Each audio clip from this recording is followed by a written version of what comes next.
Hey guys, so let's talk about Monday Night Raw. We're going to go over just kind of my thoughts on the different segments that we saw. We started out the show with Big E backstage with Kevin Owens, where we saw Kevin trying to convince Big E once again that he was not in cahoots with Seth Rollins. This was an unsuccessful attempt, and Big E really couldn't care less. He didn't really believe a thing that Kevin was saying. It felt like he had a lot of other things on his mind, and Kevin Owens was not one of them. So we had Seth Rollins make his entrance. Now, this was not a match, um, but okay, we need to stop and discuss what Seth Rollins was wearing. It looked awful. I don't know where he got it from and what made him think that that looked good, but it did not. It was like this robe with, I don't even remember what it was underneath, but it kind of clashed. It just did not look good. And so the funniest thing about this is I was watching a stream while I was watching the show, and shout out to Conman. He made the comment that this is about the time that we need to bring back the "You look stupid" chant. And sure enough, just a little bit later, the people in the crowd must have heard him somehow and did indeed start the "You look stupid" chant. And it fit perfect. So now that we discussed what he was wearing, he essentially came out and was just bragging about how Team Raw was going to do great against Team SmackDown and was going to just demolish them. So that was essentially what he was doing. Um, the other thing was he wanted to get to the bottom of whether or not the people really felt like Kevin Owens was being honest. He went over and over the different times that he's betrayed people. One that Seth did not mention, though, was the betrayal of Kevin Owens against Chris Jericho. That happened, but it was not mentioned, which is very interesting that they chose not to. Um, Obviously, Seth forgot to mention the biggest betrayal that he did, and that was turning his backs on his best friends, Roman Reigns and Dean Ambrose of The Shield. But let's gloss over that. That just apparently never happened. So then Kevin Owens came out. He made a beeline for Rollins. There was a little bit of a brawl. Um,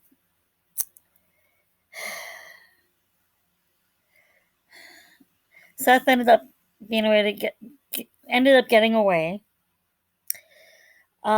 Then that just kind of ended that segment, and we switched to just before gorilla position. One thing you should know is that you don't actually get to see gorilla position. The segments that you see backstage when they're doing like interviews and whatnot are not actually happening in gorilla position. They go through those curtains, and that is essentially gorilla position. That is where the execs are hanging out that are producing the show, that are calling those shots. Typically, Vince is usually back there. So what I'm getting this from is saying that they were in gorilla position. They were not. They were just before going into gorilla position. So what they were doing was going to be teaming up against they were teaming up with the Street Profits against AJ and Omos and the Dirty Dogs. Randy essentially was telling Riddle, don't go after Omos. Just leave Omos alone. With any luck, he does not even get tagged into this match. Well, he did end up getting tagged into the match. It was a very decent match. There was, I don't know that there was necessarily a lot of miscommunication with the Street Profits and RK Bro. Before they went out, there was a little discussion about Randy and him saying that he didn't necessarily really talk, didn't really care about the Street Profits, don't focus on them. We have a match against the Usos coming up at Survivor Series. We need to kind of focus on that. In the ring, in the match itself, that communication seemed to be okay. However, on the other end, there was some miscommunication between the team of the Dirty Dogs and AJ and Omos. That unfortunately did not end up doing them any good. Dolph Ziggler ended up picking up the win against Riddle for their team. But this did not go over well because Ziggler had tagged himself in. For those that weren't able to see it, AJ was ready for a phenomenal forearm. He was supposed to be the legal man, and Dolph tagged himself in to pick up the win. That didn't go over well with AJ and Omos. So, we then saw Ray and Dominic, again, just outside of gorilla position, and they ran into Kevin Owens. Kevin essentially was saying, you know what, there are a lot of people that I really respect in this business, in this industry. Ray, you are one of them. You're one of the biggest names. I have the utmost respect for you. I need to know that you believe that I would not be in cahoots with Seth. I would not purposely do anything against Big E. It didn't go over very well. He's more focused on his match coming up than I'm worrying about Kevin Owens.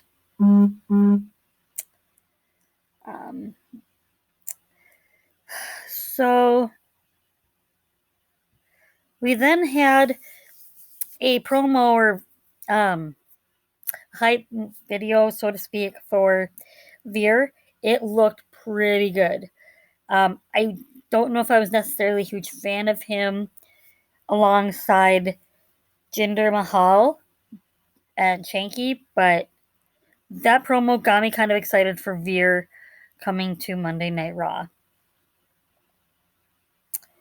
So I'm very excited about that. Now, I had said in my other video when we were talking about SmackDown and how they had announced the teams for Raw and SmackDown for Survivor Series. The interesting thing is, with this match, before the match took place, Adam Pearce came out and he announced that he was very excited about the Survivor Series team. That the Raw team, which he expected to do very well, was comprised of former WWE champions or Universal champions, except one, Dominic Mysterio. He was a little concerned about how well Dominic would do and whether he truly deserved a spot on the Survivor Series team. So essentially what he said was that he was going to force Dominic to earn this spot through this match that he had. He didn't know who his opponent necessarily was. It ended up being Bobby Lashley. Now, if you will remember in my previous video, one thing that I had mentioned when we were discussing the SmackDown and Raw teams was that it was kind of odd that they had not included Bobby Lashley on that Raw team and that he wasn't even on the card at all. This was how they fit him in. The match itself was okay. It was one-sided quite a bit. I don't know that Dominic really had a chance. He tried and he got in some good spots. He did. But eventually the Hurt Lock would end up getting Dominic. And that puts Bobby Lashley on the Raw Survivor Series team and takes Dominic out of it. I honestly, nothing against Dominic, but I think this was kind of the right call. Bobby has been one of your biggest, more dominant champions that Raw has had. And I think when it comes to Survivor Series, if he's cleared to compete, I think you need to have him on the team. The other thing to note, though, is that MVP was back. He was at ringside for Bobby Lashley. So that was exciting to see, too.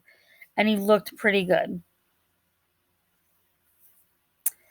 So then we had the Alpha Academy.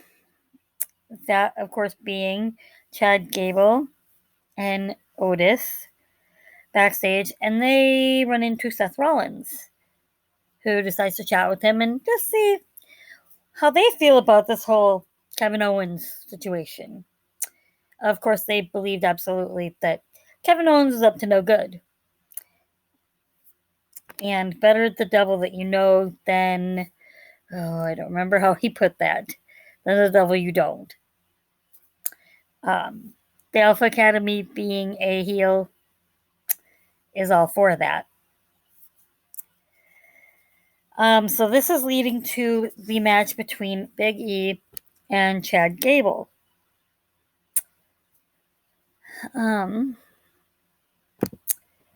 This was a good match. It was very back and forth. I don't really think Otis got involved, which is nice. So it was a clean match, so to speak. It was back and forth. They gave them a decent amount of time. In the end, Big E would score the pinfall with the big ending on Chad Gable. This still leaves Chad Gable, though, still looking strong. Let's be honest, it would be hard to go after a guy like Big E. You did see, of course, Otis staring Big E down, of course, as Chad Gable's teammate. Of course, that's going to happen. So, we then go back to Kevin Owens backstage. At first, you didn't see who he was talking to, but he was going on about, once again, how much he trusts these people and how much he looks up to these people, their locker room leaders. And then the camera pans to who he's talking to. R-Truth. I love R-Truth. He is so funny, and his segments are so great. He really is. So after he's going into this, he asks R-Truth if he believes him. And R-Truth is like, absolutely, I believe. I believe in leprechauns, and I don't even remember what else. He includes he includes a lot of different monsters and just things that don't truly exist, like Loch Ness Monster and I don't know, Bigfoot. Yeah, it was funny. Because of that, Kevin knew he wasn't really taking it that seriously, so he just walked out. He knew that just wasn't going anywhere. So then we had Sonya Deville and Adam Pearce in the locker room, um, basically saying that they were going to be going against each other in a 5-way match that night, with the winner getting an opportunity to go up against Becky Lynch for the Raw Women's Championship. This caused several of the women in the locker room. Now, there was pretty much all of the women back there. Okay, so that was Dana Brooke. Okay. There was Doudrop objected to not being allowed an opportunity on the team. And as well as Dana Brooke saying that she was overlooked. She has been, but let's be honest. Dana has somewhat improved, but she still needs a lot of work before I would put her in a championship match. Nikki Ash, of course, pipes up, and Nikki Ash has improved a lot. Her confidence has improved a lot. So I don't necessarily feel like it's unreasonable to say that she should get an opportunity, but that was kind of that segment, some bickering back and forth there. They went to the trainer's room then. They were looking at Dominic and just checking him over. He blames Adam Pearce for forcing Dominic into that match. Again, I agree that it was the right call. I don't hate Dominic being included in the match, but if you're going to choose between the two, I feel like Bobby Lashley deserves to be in that match more so than Dominic. I think he still has some things to prove, though he is doing great. He's shown incredible talent. He really has. So we then had the 24/7 championship match. This was incredibly funny. So there was some back and forth. R-Truth made his way down to the ring, and that caused a distraction. This gave Drake Maverick the opportunity to pick up the win. Then we saw Akira Tozawa rush in.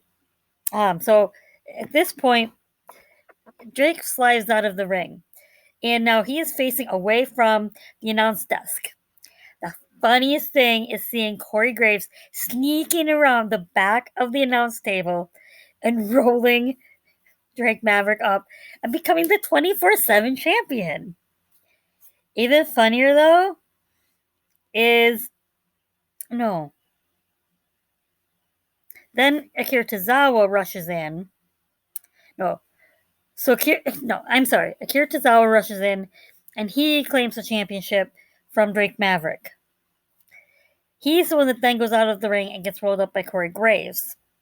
Now, while Corey Graves is standing there celebrating winning the 24/7 championship, Byron Saxton is coming up behind him doing essentially the same thing and rolls Corey Graves up, becoming the 24/7 champion. Then Drake Maverick wins that back with a pinfall of Byron Saxton, getting the 24/7 championship back. Now, then Reggie comes in and he gets a pinfall against Drake Maverick. And so, still, at the end of all of that, Reggie is still your 24/7 champion. I like this segment. It was just hilarious to see the looks on the faces of Byron Saxton and Corey Graves and giving them the opportunity to have that on their resume. I thought that was funny. So then we have Becky Lynch coming out. The opposite to Seth Rollins, his partner. She and I know that some people didn't necessarily like her outfit. Okay, some people had some issues with it. I liked it.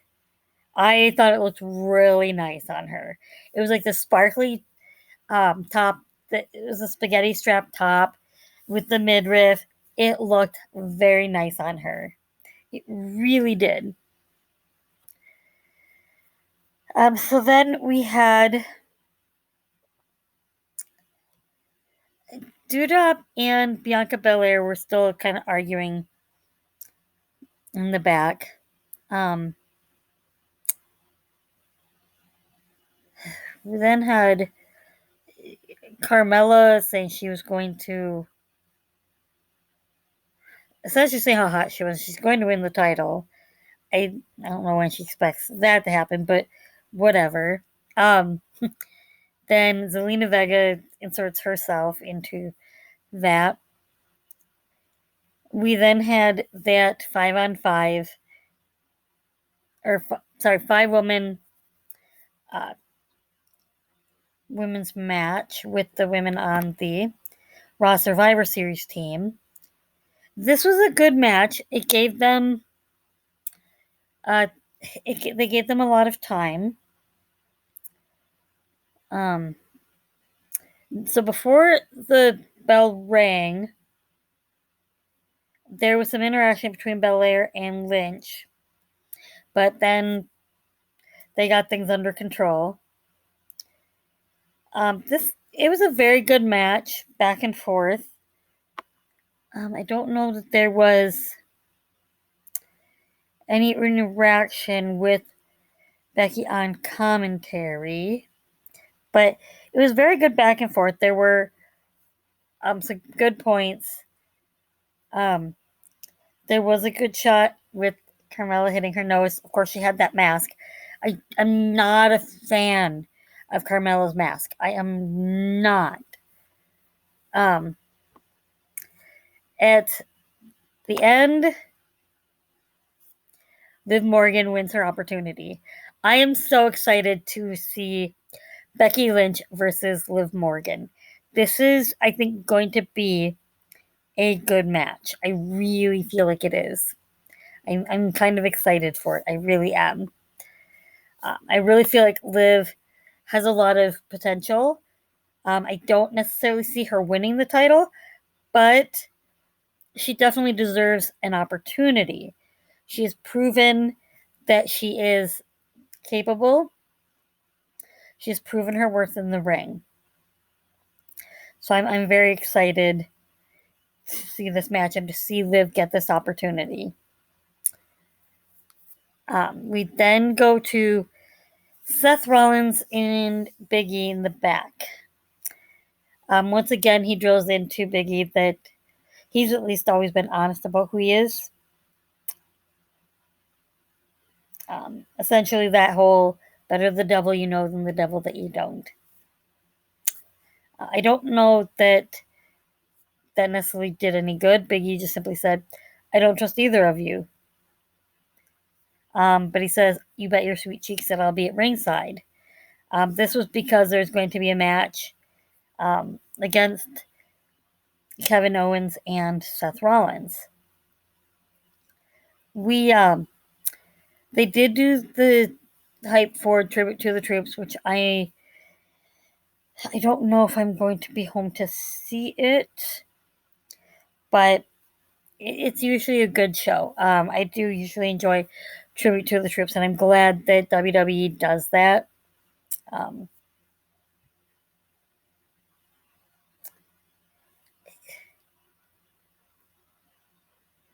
I'm not quite sure why they even had Austin Theory out there. He didn't really do anything. Seth Rollins, of course, gets on the mic.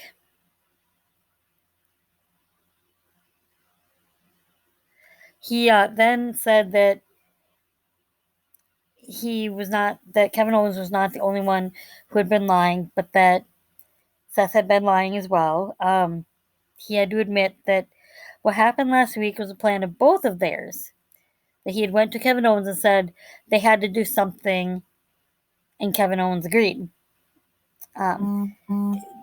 This, of course, sets Kevin Owens off. He comes beelining for the ring. He wastes absolutely no time getting down there. He's sick and tired of Seth bad mouthing him and basically throwing his name through the mud. This went back and forth. It was a good match. Kevin Owens hit a cannonball. There were some chops.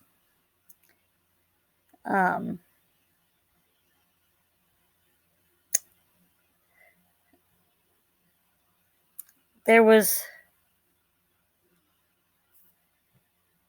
a pedigree that Seth hit, but Kevin Owens was able to get out of that. He hit him with a buckle bomb, but Kevin Owens was still able to hit him with a pop-up power bomb. That still was not enough.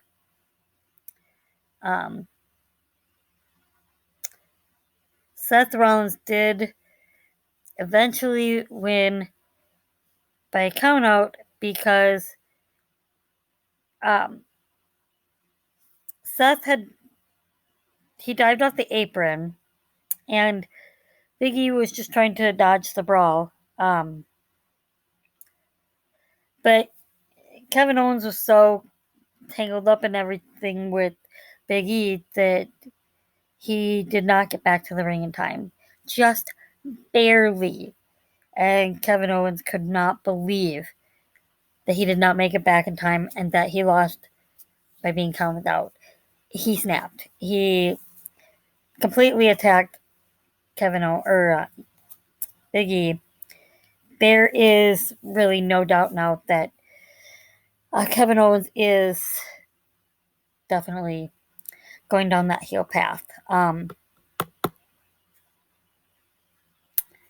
I think that there's definitely going to be more to kind of solidify that. I don't know that it's been 100% solidified, but the thing with Kevin Owens is he is absolutely amazing about being able to go back and forth between a heel and a baby face. He can play both parts so well, and he can slip into them so easily, and he totally can get you to believe he is either one. He is very much like The Miz, that even in the same night, he can have you cheering for him and booing him at the same time. He is so universal in that he can just flip back and forth and totally have you believing it. So that is my recap of Monday Night Raw this week, and it was a very good show. It was a very decent show. I did not have any issues with it. They did.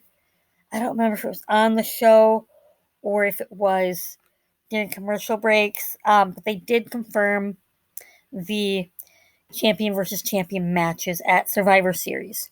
So we are going to get Big E versus Roman Reigns. We are going to get Becky Lynch versus Charlotte Flair. We are going to get the Usos versus RK Bro.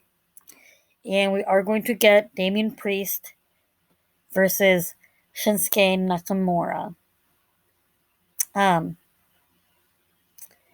excited to see where these things lead. I'm excited for the show. I am glad that they made these things official.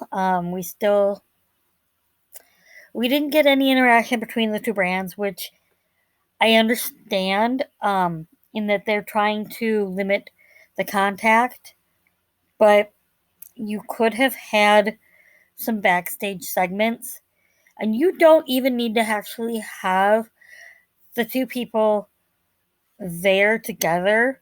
You can have them pre-taped, and the audience, the viewers at home, don't even need to know that it's pre-taped and that they're not actually together.